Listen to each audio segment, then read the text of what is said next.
श्री इंद्र कुमार गुजराल ने प्रधानमंत्री का पद संभाला है, वे भ्रष्टाचार के खिलाफ लगभग प्रतिदिन भाषण कर रहे हैं।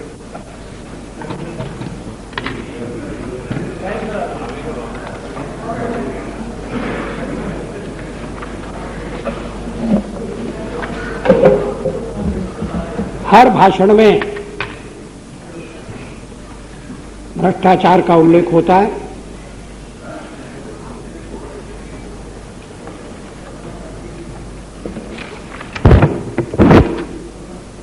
लोकसभा में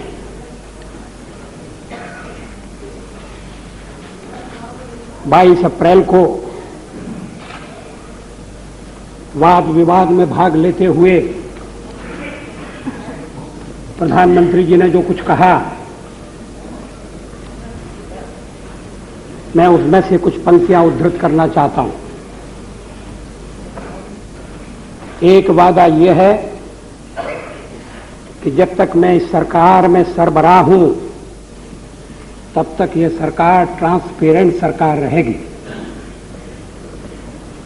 यह सरकार पूरी तरह से कोशिश करेगी कि ये अकाउंटेबल रहे। इसके बाद भी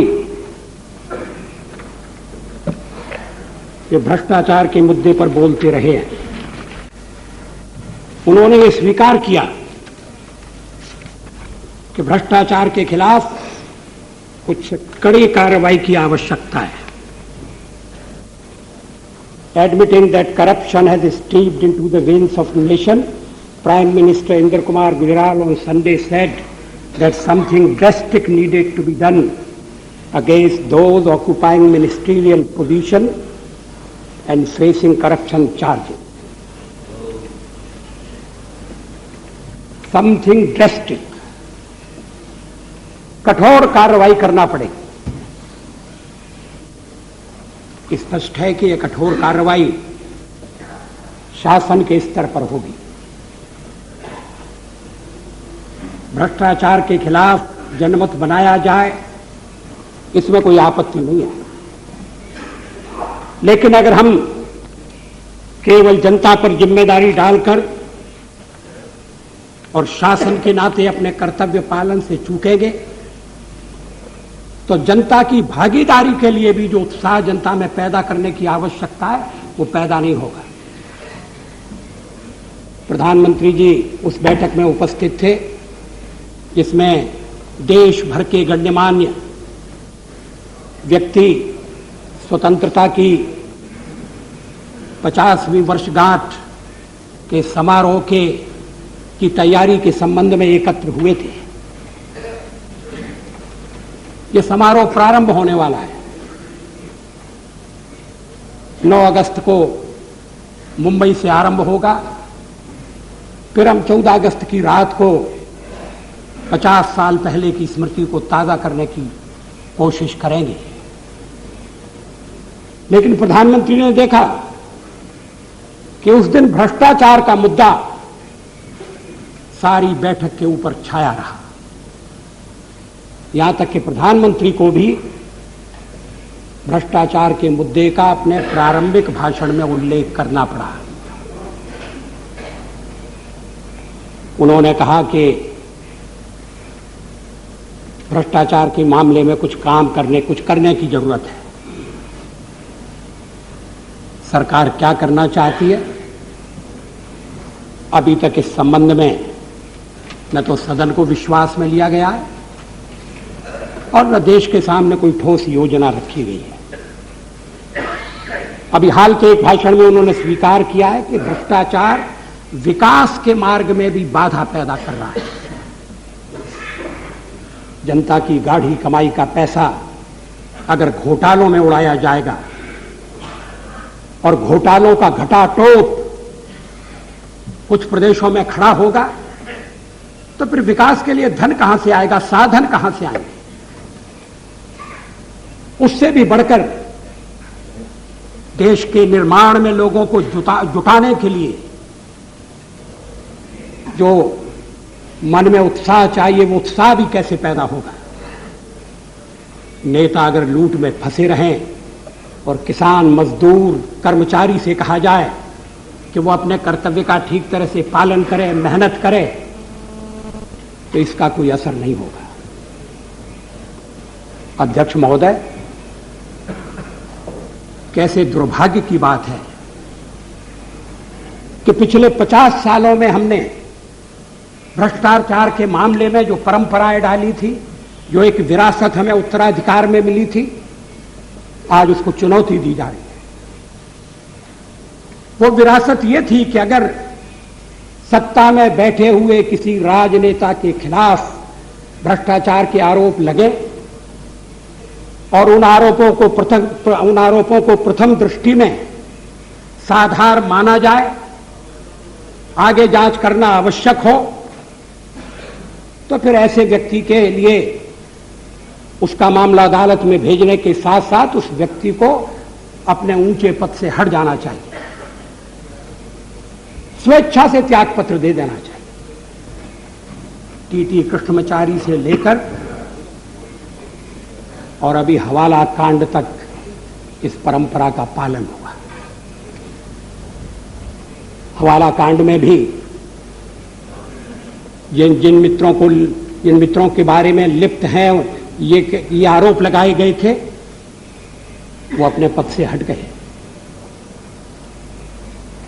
कल कुछ और भी व्यक्ति हटे, जिनमें हमारे बिहार की विधानसभा में विरोधी दल के नेता श्री यशवंत सिन्हा थे। उन्हें त्यागपत्र देने की जरूरत नहीं, वो विरोधी दल के नेता का दायित्व तो निभा सकते थे, अपने पद पर बने रह सकते थे, लेकिन हमारे मानदंड अलग है। हमने कहा नहीं, आपको भी त्यागपत्र दे देना चाहिए। आडवाणी जी ने कहा कि जब तक हम दोष मुक्त नहीं होंगे, हम चुनाव नहीं लड़ेंगे। कल और भी कुछ मित्र दोष मुक्त हुए, लेकिन पहली बार इस परंपरा को, इस विरासत को चुनौती दी जा रही है। बिहार के मुख्यमंत्री कह रहे हैं मैं क्यों इस्तीफा दूं। ये भी कह रहे हैं कि मुझे फांसी पर चढ़ना पसंद है, मगर इस्तीफा देना पसंद है। स्वतंत्रता के लिए लोग फांसी पर चढ़ा करते थे।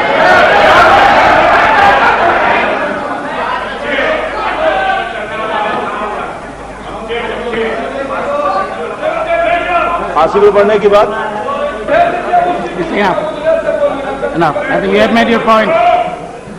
अगर आपके पास प्रमाण हो, अध्यक्ष कहीं भी प्रमाण हो, उस प्रमाण को आप रखें। हाँ, अब मैं प्रमाण पेश करने लगा हूं। प्लीज। आज पटना की अदालत में श्री लालू प्रसाद यादव और उनके साथी एंटीसिपेटरी बेल के लिए गए थे। उस मामले का फैसला हो गया है। जज ने जो कुछ कहा है, उनके निर्णय का एक अंश मैं उद्धृत करना चाहता हूं। अदालत के फैसले के रूप में मैं जो कुछ उद्धृत कर रहा हूं, उसकी जिम्मेदारी ले रहा हूं। यह अदालत के फैसले का एक अंश है, इसके बारे में कोई संदेह नहीं होना चाहिए। इस फैसले से जो नई परिस्थिति पैदा हुई है, उससे केंद्र सरकार निपटेगी, वहां के राज्यपाल उस पर विचार करेंगे। अध्यक्ष महोदय, ये जस्टिस धालीवाल का निर्णय है, जो एंटीसिपेटरी बेल पिटीशन को अस्वीकृत करते हुए आज दिया गया। मैं उसको उद्धृत कर रहा था, बीच में टोका टोकी हो गई। मैं चाहता हूं रिकॉर्ड ठीक रहे। If the evidence is to be believed prima facie, then it is a clear case of systematic loot of public money over the years, depriving the poor people of their share. Why are you provoking? Therefore, it is a crime against the state. Therefore, the petitioners do not deserve the privilege of anticipatory bail. ये एक लंबी भ्रष्टाचार की कहानी का एक हिस्सा है। हमारे मित्र कह रहे थे कि आप बिहार की परिस्थिति पर बोलिए। मैं बिहार की परिस्थिति पर भी आने वाला हूं। लेकिन क्या भ्रष्टाचार बिहार की परिस्थिति से भिन्न है, अलग है? सवाल एक घोटाले का नहीं है, घोटाले के ऊपर घोटाला, घटाटोप घोटाला, और उससे सरकारी खजाना खाली, विकास के लिए धन नहीं है, प्रगति ठप है, सरकार नाम की चीज नहीं है। पंचायतों के चुनाव नहीं हुए, पंचायतों के चुनाव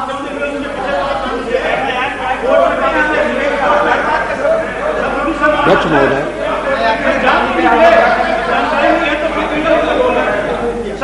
सुप्रीम कोर्ट में मामला सारा प्रयत्न ये हो रहा है।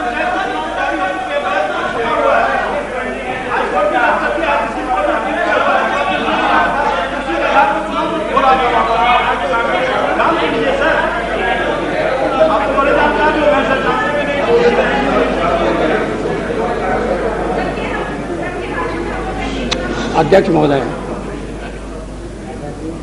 सरकार की सारी ताकत अपने को, अपने नेता को और मंत्रियों को बचाने में लगी है। जनता दल की टूट, जनता दल का घरेलू मामला है, मैं उसमें दखल देना नहीं चाहता,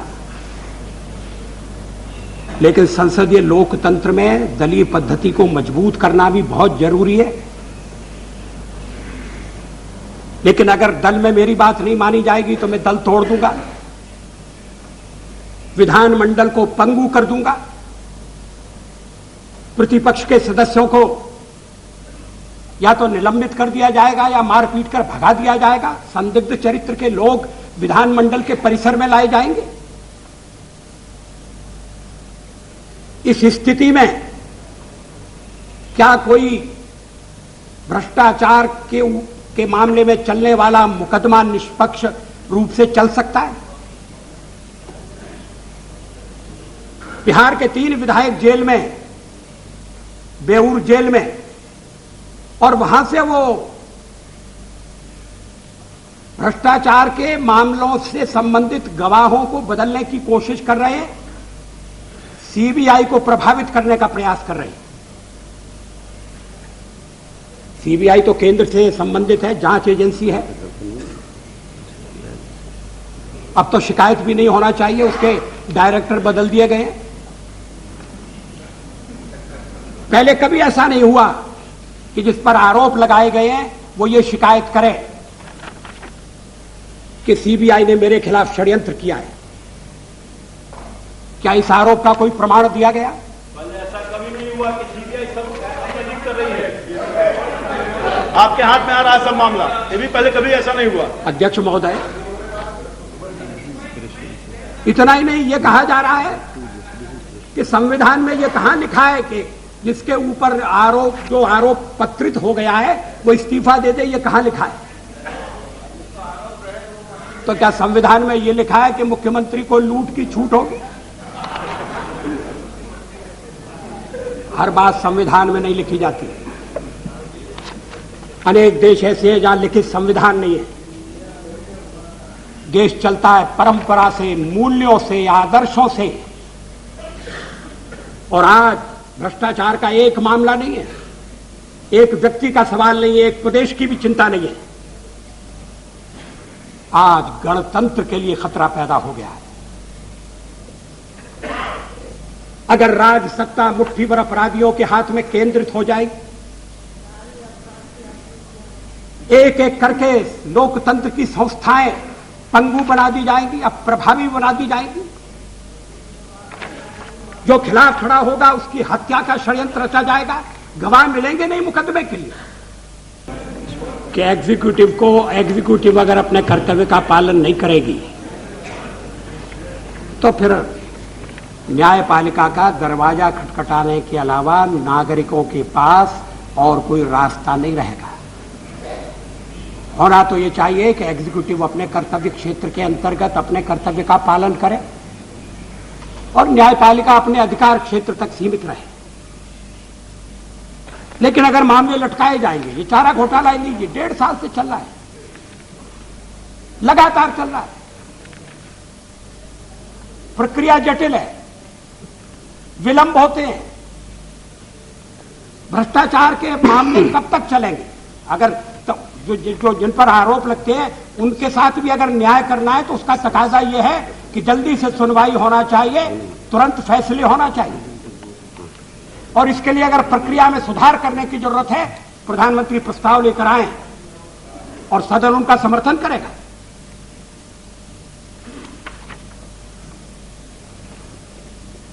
ये जो घोटाला था जिसमें पहले 2 साल पहले लोग घोटाले में लपेटे गए थे, अब उसका जैसा मैंने अभी उल्लेख किया कि श्री यशवंत सिन्हा के बारे में आज फैसला आ जाया, श्री मोतीलाल वोरा और श्री शिवशंकर जी, अजीत पांजा, उनको मुक्त कल मुक्त किया गया। ये 2 साल से चल रहा है। चुनाव नहीं लड़ सके, चुनाव खुद लड़ने के बजाय अपनी बीवी को लड़ाया और फिर बाद में वो सीट भी चली गई, वो एक अलग कहानी है, मैं उसमें जाना नहीं चाहता। लेकिन कितने लंबे मामले चलेंगे? दल के स्तर पर तय हो, संयुक्त मोर्चा कोई फैसला नहीं कर सकता। 356 का उपयोग करना है कि नहीं करना? मैंने आपका कॉमन मिनिमम प्रोग्राम देखा, आजकल उसका उल्लेख कम होने लगा है। उस कॉमन मिनिमम प्रोग्राम में ये नहीं लिखा हुआ है कि आर्टिकल 356 विल बी अबॉलिश्ड, ये नहीं लिखा है आपने। जो लिखा है उस पर ईमानदारी से विचार करिए। मैं उद्धृत करना चाहता हूं, On the second track, the United Front government will immediately appoint a high-level committee to review and update the recommendations of the Sarkaria Commission. ये ठीक है. The committee will be requested to also to go into the vital question of devolution of financial powers from the central government to the state governments. ये भी बहुत अच्छी बात है. और आर्टिकल 356 के बारे में जो कहा है वो इस प्रकार है, scope of article 356 of the constitution has been interpreted and circumscribed by recent decisions of the Supreme Court. Article 356 will be amended to reflect these decisions and to prevent the misuse of that article. Misuse को रोकने की बात कही गई है. तो क्या अगर बिहार में उसका उपयोग किया जाता या किया जाए तो क्या वो दुरुपयोग होता? आखिर जब कोई रास्ता न हो, बिहार और महाराष्ट्र की तुलना मत करिए. अकेले बिहार में दलितों का जो सामूहिक नरसंहार हुआ है उसके सामने मुंबई की घटना फिर बन जाती है. अध्यक्ष महोदय, बिहार में प्राइवेट सेनाएं बनी हुई है और लोगों का कत्लेआम हो रहा है. अब उत्तर प्रदेश में आ गया, अभी महाराष्ट्र में थे, अब उत्तर प्रदेश में क्या हो रहा है? सभापति महोदय, मैं आर्टिकल 356 की चर्चा कर रहा हूं. उसमें मैं कोई आरोप नहीं लगा रहा. यह मैं मांग जरूर कर रहा हूं कि जब सब रास्ते बंद हो गए और कोई रास्ता खुला नहीं है तो फिर इस परिस्थिति का तकाजा ये होगा कि आर्टिकल 356 का उपयोग किया जाए. फिर प्लीज.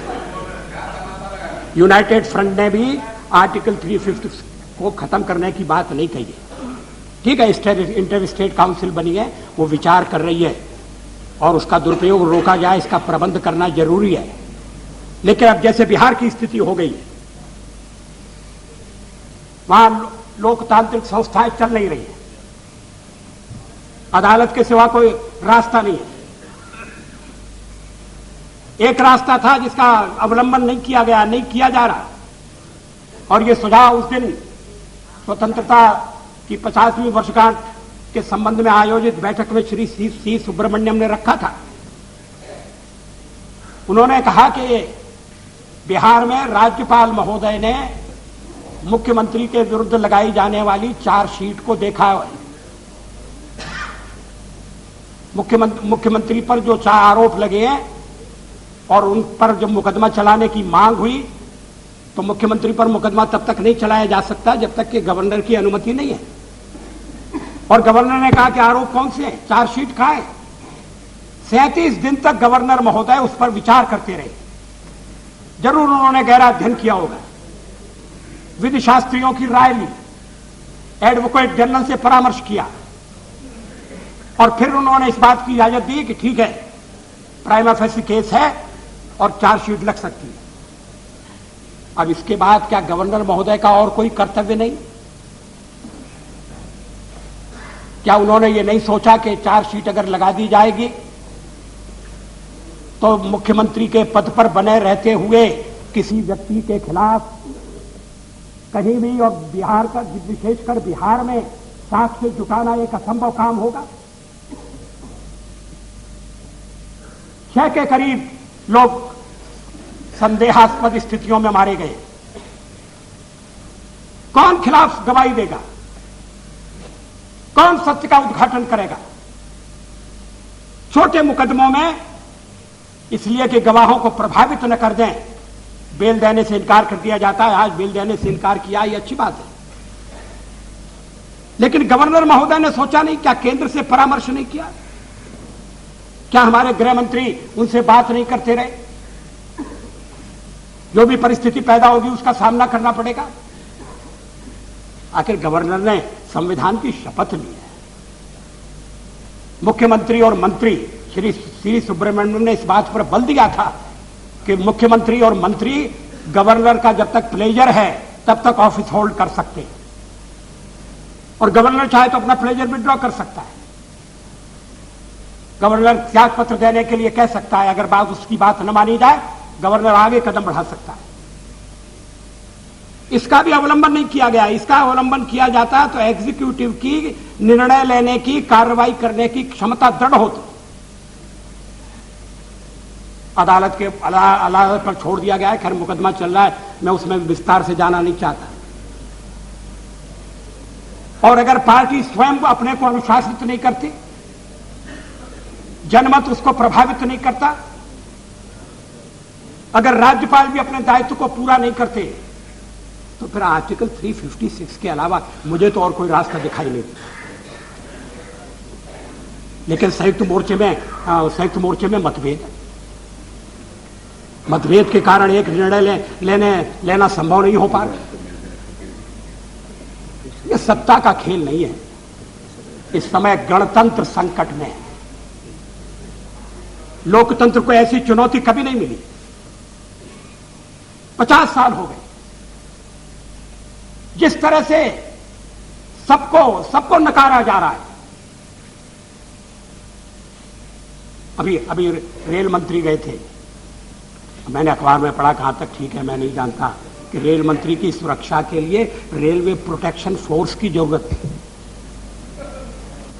प्रदेश सरकार के ऊपर वो सुरक्षा की जिम्मेदारी नहीं छोड़ सकती, और उनकी सभा में गड़बड़ करने की कोशिश की। हमारी सभा कौन करने देगा? और बॉम्ब चलाया, और प्रधानमंत्री कहते हैं जनता को जागृत करो। जनता भयभीत है, जनता आतंकित है, माफियाओं की मुट्ठी में जनता। हाँ, उन्होंने ही चलाया होगा। जनता को कैसे जागृत किया जाएगा? नहीं, नॉट रनिंग का बैठ रही, बैठो बैठो ना। I have not given you permission. अध्यक्ष महोदय, भाई को मारा या किसी को मारा, वो भी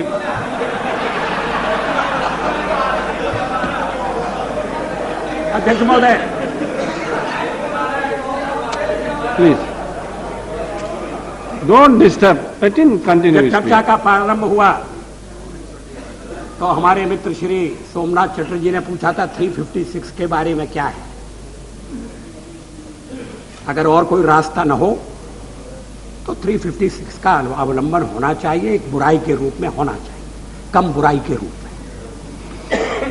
लोकतांत्रिक मूल्य खतरे में पड़ जाए, गणतंत्र पर आंच आ जाए, और हम कहें कि हम संविधान की 356 की 56 का उपयोग नहीं करेंगे, वो उपयोग नहीं होगा, दुरुपयोग नहीं होगा, सदुपयोग होगा। 356 में कोई बुराई नहीं है। सेंट्रल गवर्नमेंट, हाँ मैं इस पर आना चाहता हूं। आज जो प्रदेश में परिस्थिति पैदा हो गई है, वो परिस्थिति अगर केंद्र में पैदा हो गई और अगर हम इसी तरह से ढील देंगे और मूल्यों की चिंता नहीं करेंगे और हर चीज अदालत पर छोड़ेंगे, तो किसी दिन ये मौका आने वाला है कि अदालत की तरफ से हमको मिलेगा एक खर्रा कि आप ये कर सकते हैं, आप ये नहीं कर सकते।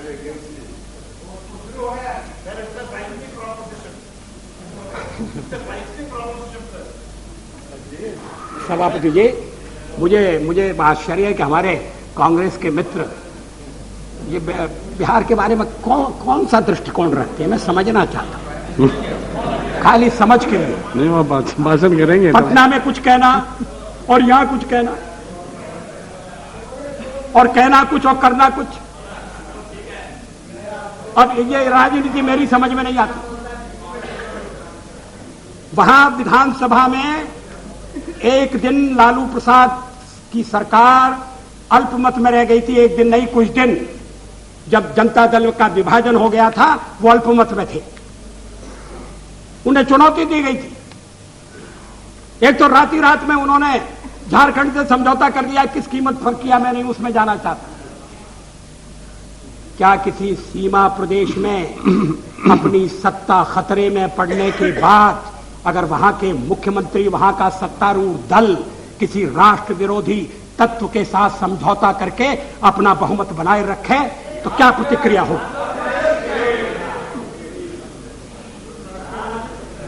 आप प्रत्यक्ष झारखंड के खिलाफ थे, तो झारखंड आपने स्वीकार कैसे कर दिया? और कांग्रेस ने कहा हम तटस्थ रहेंगे, रामाय स्वस्ति रावणाय स्वस्ति, हम तटस्थ रहेंगे। और तटस्थता का कारण यह दिया कि हम विधानसभा में भारतीय जनता पार्टी के साथ वोट नहीं कर सकते। ये संप्रदायवादी हैं, कांग्रेस सेक्युलरवादी है। संप्रदायवादियों के साथ वोट करना उन्हें गवारा नहीं है।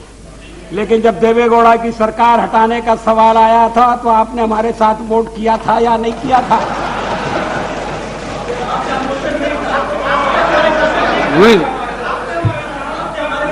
अच्छा, आप बिहार में खुद मोशन लाएंगे नहीं, और हमारा मोशन आएगा तो उस पर ये कह के वोट देने से बहानेबाजी करेंगे, ये नहीं चलेगा। और सचमुच में हमारा भी मोशन नहीं था, मुख्यमंत्री ने कॉन्फिडेंस ही किया था। देवेगौड़ा जैसी स्थिति थी, बिल्कुल। मगर आप इसे हटाना चाहते हैं, वो ठीक है। ये राजनीति नहीं है, ये बहुत ही संकुचित खेल है, बहुत ही संकीर्ण खेल है। अध्यक्ष महोदय, मैं समाप्ति की ओर ले जाना चाहता हूं। कामरों को प्रस्ताव को लाने का एक ही उद्देश्य था कि बिहार की बिगड़ती हुई स्थिति की ओर तत्काल ध्यान दिया जाए। 184 में चर्चा हो सकती है, 193 भी चर्चा का एक हमें उपकरण प्रदान करता है। लेकिन आज देश इस सत्र की ओर, इस संसद की ओर जिस आशा भरी निगाह से देख रहा है, अगर हम पहले ही दिन और उसके बाद आपके आदेश के अनुसार दूसरे दिन बिहार की स्थिति पर चर्चा न उठाते, तो हम अपने कर्तव्य का पालन करने से चूक जाते। सवाल सरकार को कटघरे में खड़ा करने का नहीं है, सरकार तो कटघरे में है अपनी निष्क्रियता के कारण। प्रधानमंत्री कह सकते हैं कि मैं तो फंस गया हूं,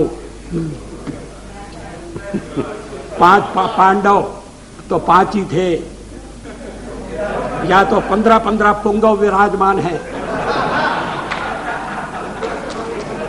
मैं नहीं समझता कि इससे समस्या का समाधान निकलेगा। संयुक्त मोर्चा बनाए, उसको चलाना आपकी जिम्मेदारी। लेकिन जैसा आपने अपने प्रथम भाषण में कहा था प्रधानमंत्री महोदय, स्टेट, और मैं उससे एक कदम आगे जाकर कहना चाहता हूं रिपब्लिक। आज खतरे में रिपब्लिक। और रिपब्लिक की रक्षा के लिए कदम उठाना होगा। पार्टियां गौड़ हैं। पहले गणतंत्र 50 साल की आजादी के बाद भी अगर लोगों के मन में स्वतंत्रता का त्योहार मनाने के लिए जैसा उत्साह चाहिए वैसा उत्साह नहीं है, तो हम सब राजनेता, सब दलों के प्रतिनिधि जरा अपने अपने गरेबान में मुंह डालकर देखें। भ्रष्टाचार के खिलाफ एक जिहाद की आवश्यकता है, निर्मम, निरीह। बार बार कहा जाता है किसी कीमत पर समझौता नहीं होगा, किसी कीमत पर हम कंप्रोमाइज नहीं करेंगे, ये कहा जाता है, लेकिन खाली भाषण से संतोष होने वाला नहीं। शब्द के साथ कर्म की युति चाहिए, उक्ति के साथ कृति चाहिए, भाषण के साथ आचरण चाहिए। और इसके लिए जो भी कठोर कदम, प्रधानमंत्री ने कहा कि कठोर कदम उठाना पड़ेंगे। कौन से कदम उठाना चाहते हैं? उनमें विलंब क्यों हो रहा है?